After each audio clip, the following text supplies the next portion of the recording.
বিচ্ছিন্নতা এজন ভগৱানে সকলোবোৰ সৃষ্টি কৰি এটা কথা জনাইছিল যে শিশুৰ শ্ৰীবৃদ্ধিৰ বাবে সময় আৰু স্নেহেই হ'ল মূল ক্ষেত্ৰ।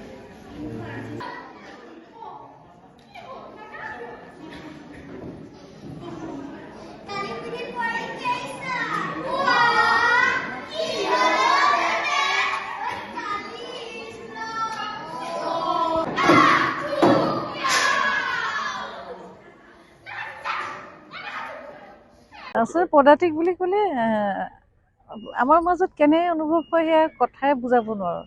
আৰু নামৰূপ মহানগৰী আপোনালোকে জানে ৬০ দশকত হাবি জংঘল ভাঙি নামৰূপত প্ৰথমটো উদ্যোগ স্থাপন হৈছিল আৰু তাৰ পাছতে থাৰ্মেল হ'ল, পেট্ৰকেমিকেল হ'ল আৰু ৬০ দশকৰ পৰা নামৰূপত সাংঘাতিক এটা নাটকৰ পৰিৱেশ আছে।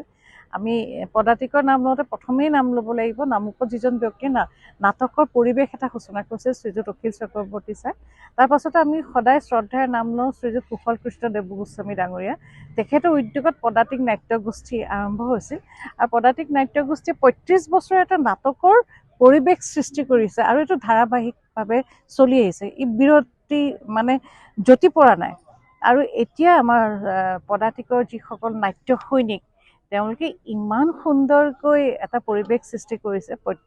এইবাৰ ৩৫তম বৰ্ষত শিশুসকলৰ বাবে নাট সমাৰোহ আৰু আমি জানো যে শিশুসকলক নাটকৰ মাজেৰে আমি এটা সুন্দৰ পৰিৱেশৰ মাজেৰে লৈ যাব পাৰোঁ আৰু গোটেই প্ৰচেষ্টাটো পদাতিকে কৰিছে।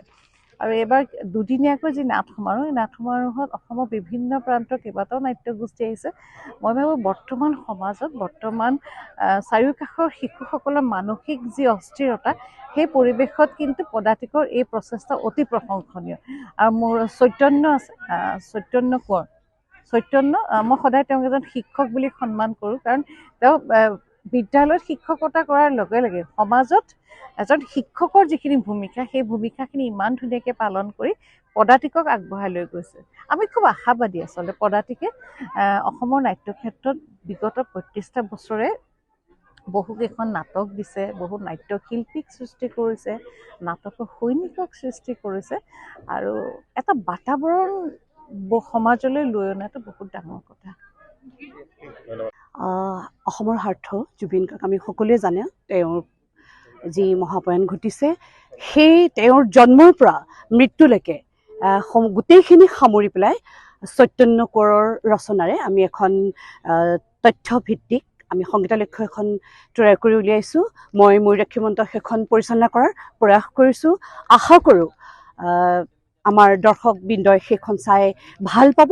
সেয়েহে আমি সকলোকে সেই যিখন আমাৰ তথ্যভিত্তিক সংগীতালক্ষ্য ইউকেলিপ্টাছ সেইখন চাবৰ বাবে আমি অনুৰোধ জনাইছোঁ। নামৰূপ পদাতিক নাট্যগোষ্ঠী সৌজন্যত আৰু সমগ্ৰ নামৰূপবাসীৰ সহযোগিতাত আজি পদাতিক নাট্যগোষ্ঠীয়ে শিশুসকলৰ যি নাট্য প্ৰতিভা আছে এই শিশুসকলৰ নাট্য প্ৰতিভাবিলাক যাতে সুপ্ত হৈ থকা প্ৰতিভাবিলাক যাতে আমি উলিয়াই আনিব পাৰোঁ আৰু শিশুসকলে যাতে এটা নাট্য জগতত এটা উচিত এখন প্লেটফৰ্ম পায় তাৰ প্ৰয়াসৰে আমি ছাত্ৰ ছাত্ৰীসকলৰ আৰু শিশুসকলক উদ্ভাৱিত কৰাৰ উদ্দেশ্যে এক শিশু নাট সমাৰোহ আমি আয়োজন কৰিছোঁ।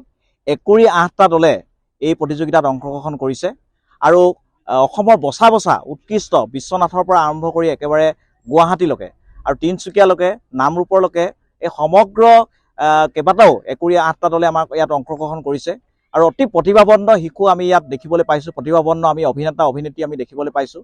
সমান্তৰালকৈ এই নাট সমাৰোহৰ লগত সংগতি ৰাখি আমি আমাৰ সদ্য প্ৰয়াত আমাৰ প্ৰাণৰ শিল্পী জুবিন গাৰ্গ দেৱৰ এটি শ্ৰদ্ধাঞ্জলি কাৰ্যসূচী আমি ৰাখিছোঁ। ইয়াত ৰাতিয়ে দিনে আমাৰ শ্ৰদ্ধাঞ্জলি কাৰ্যসূচী চলি থাকে। গীত মাত কবিতাৰে তেওঁলোকক আমাৰ হাত থপগৰাকীলৈ সমগ্ৰ নামৰূপবাসীয়ে এক শ্ৰদ্ধাঞ্জলি অনুষ্ঠান ৰাখিছে। তাৰ লগতে এটা লাইভ পেইণ্টিং শ্ব' আমি ইয়াত কৰিছোঁ। আমাৰ ছাত্ৰ ছাত্ৰীসকলে কণ যি শিশু আছে সেই শিশুসকলে জুবিন গাৰ্গ দেৱৰ স্মৃতি বিজড়িত যিকোনো চিত্ৰ তেওঁলোকে আঁকিছে আৰু এনেধৰণৰ বিভিন্ন ধৰণৰ সমাহাৰ কৰি পিনে আমাৰ শিশুসকলৰ যি প্ৰাণৱন্ত কৰি তোলাৰ এটা প্ৰয়াস কৰি তোলা হৈছে।